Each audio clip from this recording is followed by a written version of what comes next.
Very good morning all of you student. Math star में आप सभी का स्वागत है। आज हम लोग लीनियर इक्वेशन के कुछ क्वेश्चन देखेंगे। इस क्वेश्चन को बनाने के लिए लगभग 1.5 से 2 पन्ना की ज़रूरत होता है, लेकिन हम लोग अगर इसको ट्रिक की माध्यम से बनाएंगे तो लगभग 1 से 2 स्टेप में इसका आंसर आ जाता है।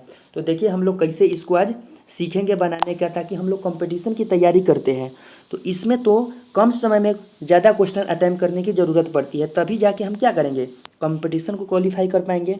तो देखिए इस प्रकार के क्वेश्चन बनाने के लिए कुछ इसका रूल होता है, नियम होता है। तो इस प्रकार होता है, जब इसमें क्या होता है, इस प्रकार के क्वेश्चन में एक्स का वैल्यू हमको लोगों का फाइंड करना पड़ता है।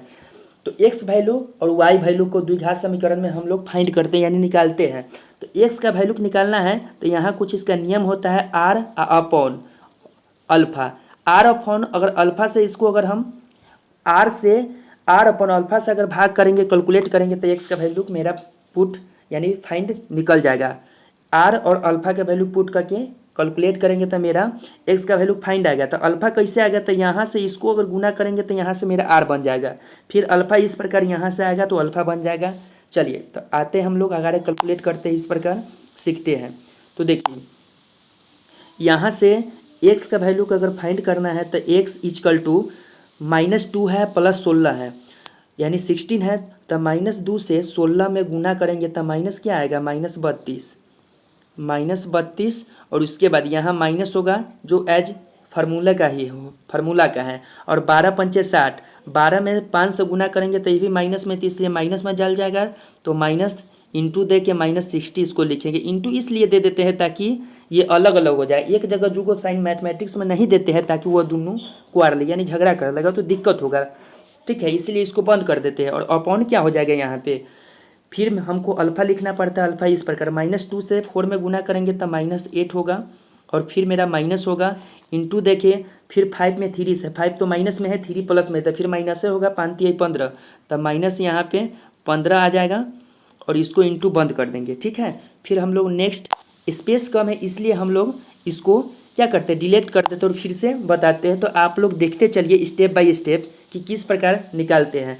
तो यहाँ से फिर मेरा अगारे का कैलकुलेट क्या होगा, नेक्स्ट कैलकुलेट, तो एक्स इजकल टू क्या होगा, 16 में 2 से गुना करेंगे तो 32 हो जाएगा, -32, और यहाँ माइनस था और इंटू के अंदर भी माइनस था, यानी -60 था, बाहर भी 60 था, तो प्लस माइनस माइनस क्या होता है, प्लस हो जाएगा। इंटू हटाएंगे तो यहाँ पे 60 मेरा हो जाएगा, और इंटू को क्या करेंगे, इंटू तो यहाँ देना कोई ज़रूरी नहीं था, इसको नहीं देंगे। और अपॉन क्या हो जाएगा यहाँ पे, -8 और यहाँ पे भी प्लस हो जाएगा, माइनस माइनस प्लस क्या हो जाएगा, 15 हो जाएगा। इस प्रकार लिखने में थोड़ा डिस्टर्बिंग होता है, स्पेस कम है इसलिए, तो -15 होगा। फिर अगारे हम लोग क्या देखेंगे, अगारे देखेंगे क्या कि एक्स का वैल्यू निकालना है इस प्रकार। तो एक्स इजकल टू क्या होगा, तो -32 और 48, यानी -32 अब प्लस कितना है, +60 यानी 60 है, और इंटू नहीं देंगे, दिया गया है।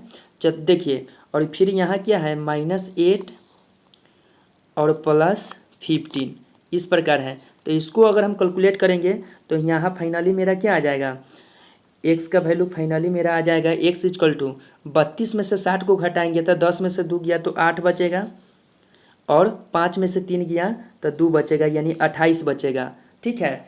तो 28 बचेगा इस प्रकार। तो यहाँ पॉजिटिव साइन देंगे इसलिए कि 60 मेरा 60 जो है प्लस में है, तो इसलिए हम यहाँ प्लस से साइन देंगे, ताकि माइनस में 32 है तो माइनस में 32 है तो माइनस प्लस माइनस के काम होता है, यानी घटेगा, लेकिन बड़का को डिजिट को देख के ही साइन हम यहाँ देते हैं। तो बड़का 60 है तो ये प्लस में है, तो इसलिए हम यहाँ प्लस डालेंगे अपॉन अल्फा।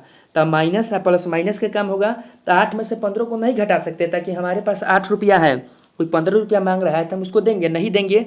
अगर 15 रुपया है हमारे से, कोई 8 रुपया मांग रहा है तो हम उसको दे देंगे, आसानी पूर्वक दे देंगे। तो 15 में से 8 घटेगा, माइनस प्लस माइनस के काम होगा, 15 में से 8 गया तो 7 बचेगा, तो वो प्लस में आएगा, तो यहाँ हम 7 लिख देंगे इस प्रकार। तो मेरा फाइनली क्या हो जाएगा, ये भी प्लस में आएगा, तो फाइनली मेरा आ जाएगा निकल के यहाँ से एक्स इजकल टू ऊपर कितना हो गया, तो 28 यानी 28 अपॉन नीचे मेरा कितना आ गया, 7 आ गया। तो इससे इसको अगर काटेंगे तो 4 बार में कट गया, यानी मेरा finally answer x equal to निकल कर क्या आ गया, 4 आ गया। इतना सिंपल, हम समझाने के लिए इतना टाइम लगा, नहीं तो इस क्वेश्चन को चुटकियों में बन जाता है और चुटकियों में इसका आंसर निकल जाता है। जो मेन स्टेप होता है वही लिखते हैं, डायरेक्ट कैलकुलेट करके इसका आंसर फाइंड कर देते हैं, ताकि हम लोग एग्जाम में तो इतना टाइम लेंगे तो पता चलेगा एग्जाम में फ्लॉप कर दिया, एग्जाम का टाइम ही ज़्यादा लॉस हो गया। तो इस प्रकार के क्वेश्चन को बनाने के लिए जब आप सीख जाइएगा ना तो तुरंत सॉल्व इसको कर लीजिएगा। सिर्फ कैलकुलेट कीजिएगा कि आर कैसे लिखा, अल्फा कैसे, आर अल्फा को मुँहे मुँहे कैलकुलेट करिएगा दिमागे में और फिर निकाल दीजिएगा, फर्स्ट इन आंसर आ जाएगा। और वैसे उस विधि से है ना तो थोड़ा लंबा प्रोसेस टाइम लगता है। एक्स को काटना पड़ता है तो वाई का वैल्यू निकलेगा, वाई को काटना पड़ता है तो एक्स का वैल्यू निकलेगा। अब हम लोग देखेंगे वाई का वैल्यू किस प्रकार निकालते हैं। तो वाई का वैल्यू हम लोग निकालते हैं तो वाई का भी जस्ट यही प्रोसेस करना पड़ता है। अगर वाई का वैल्यू हम लोगों को फाइंड करना पड़ेगा तो यहाँ यही थोड़ा चेंज होता है कि आर के जगह अल्फा हो जाएगा, लेकिन नीचे सेम रहता है अल्फा अपन अल्फा। ठीक है, तो चलिए हम लोग देखते हैं फिर कैसे निकालते हैं इसका। तो निकालते हैं यहाँ से अल्फ़ा, तो यहाँ का अल्फ़ा यहाँ से लेकर यहाँ बनेगा मेरा अल्फ़ा, और एक अल्फ़ा यहाँ से यहाँ बन जाएगा। चलिए देखते हैं हम लोग, चलिए देखिए, तो मेरा हो जाएगा यहाँ से क्या, y इक्वल टू, अगर 12 से 4 में गुना करेंगे तब 12 चौक 48 होता है, तो यहाँ 48 हम लोग लिखेंगे, 12 चौक 48, फिर माइनस होगा, माइनस हो जाएगा। फिर हम यहाँ 16 से 3 में गुना करेंगे, यानी इतना गुना इस प्रकार करते हैं ना, करते हैं तब 12 में 4 से 12 चौक 48 से माइनस 16, 16 तिया 48, 16 तिया यहाँ पे क्या हो जाएगा 48 हो जाएगा इस प्रकार, अपॉन क्या हो जाएगा, तो यहाँ से ये अल्फा होगा 4 दूना 8, तो यहाँ -8 हो जाएगा, और फिर हो जाएगा माइनस, और माइनस 5 तिया 15, तो यहाँ इंटू दे देंगे कि एक जगह 2 को साइन नहीं लिखते हैं, तो -15 हो जाएगा। चलिए अब यहाँ से हम लोग क्या करेंगे, अगर नेक्स्ट यहाँ से करेंगे कि ऊपर मेरा y का वैल्यू फाइंड हुआ, तो y के वैल्यू मेरा क्या आएगा 48, 12 चौक 48, 48 में से इस प्रकार गुना किए हैं ना, देखो 12 चौक 48, तो 48 में से अगर 48 जाएगा तो क्या होगा 48, लिखने में थोड़ा डिस्टर्ब होता है इसलिए थोड़ा राइटिंग गलत हो जाता है, 48 माइनस क्या होगा यहाँ पे 48 अपॉन यहाँ पे क्या हो जाएगा, तो 4 दूना 8, -8 हो जाएगा यहाँ पे, और उसके बाद यहाँ पे क्या होगा माइनस माइनस प्लस हो जाएगा, प्लस कितना 5 तिया 15, तो 15 हो जाएगा मेरा। चलिए अब इसको कैलकुलेट अगारे करते हैं, तो अगारे क्या होगा मेरा कैलकुलेट, यहाँ से y इक्वल टू, अगर 48 में से अगर 48 को घटाएंगे तो 0 बचेगा, अपॉन -7 प्लस 8, -7 प्लस 15, तो यहाँ क्या होगा +7 बचेगा, +7 में हमको आएगा इस प्रकार। अब देखिए कोई भी संख्या हो, अगर उसमें 0 से गुना होता है या भाग होता है, मल्टीप्लाई होता है या डिवीजन होता है, तो ऑलवेज वह 0 बनता है, हमेशा 0। तो मेरा y का वैल्यू 0 हो गया इस प्रकार।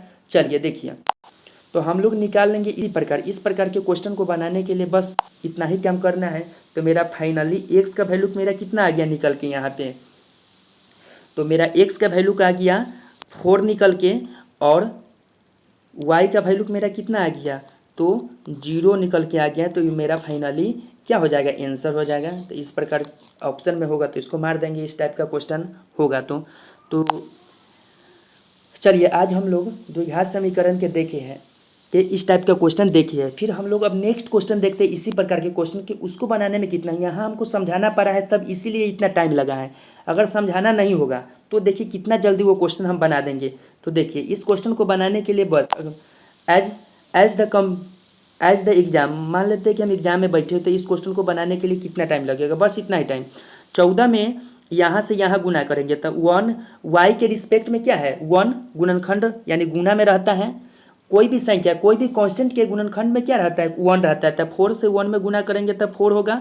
यहाँ क्या होता है माइनस, और यहाँ y के गुणनखंड गुणांक में क्या है तब 1 है तो 1 होगा। तो माइनस में 14 में 1 से गुना करेंगे तब -14, इसलिए इंटू दे के माइनस क्या हो जाएगा 14 हो जाएगा। इंटू इसलिए लगाते हैं कि एक जगह 2 साइन नहीं देते हैं ताकि दिक्कत हो जाएगा ना, ये दोनों झगड़ा करेगा कि हम रहेंगे कौन रहेगा, तो इसलिए इंटू, और इसको क्या करते हैं इस मैटर को फरिया के तब जाके इसको इंटू हटा के तब इसको छोड़ते हैं, तब जाके यह पॉजिटिव में होता है। और फिर यहाँ से क्या हो जाएगा तो यहाँ से हो जाएगा 1 1 ताकि अल्फा देना पड़ता है इस प्रकार, तो 1 यहाँ पे माइनस और माइनस क्या हो जाएगा 1 हो जाएगा इस प्रकार, ठीक है ना।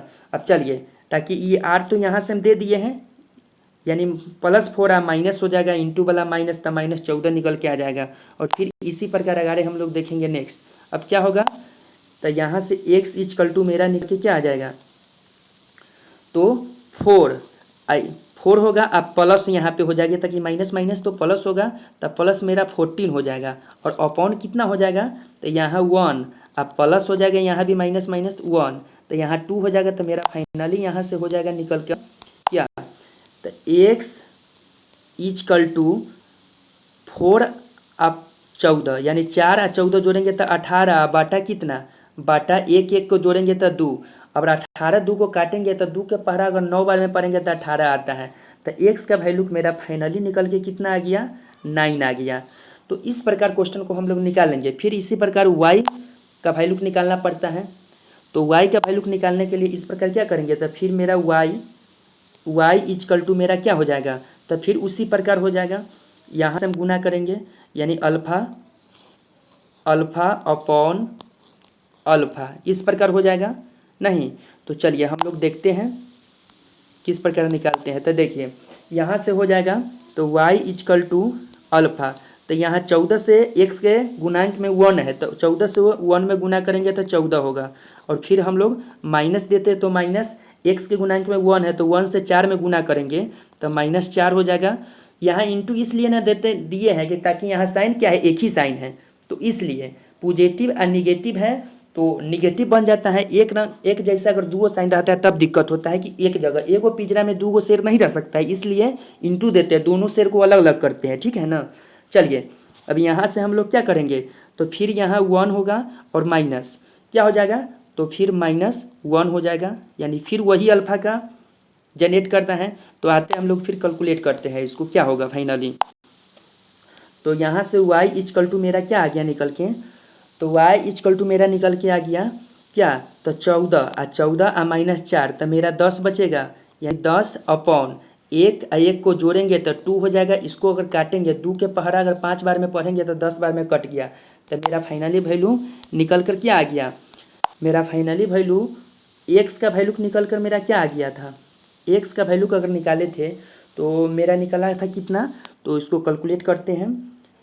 निकल के आ गया था कितना, इस प्रकार आया था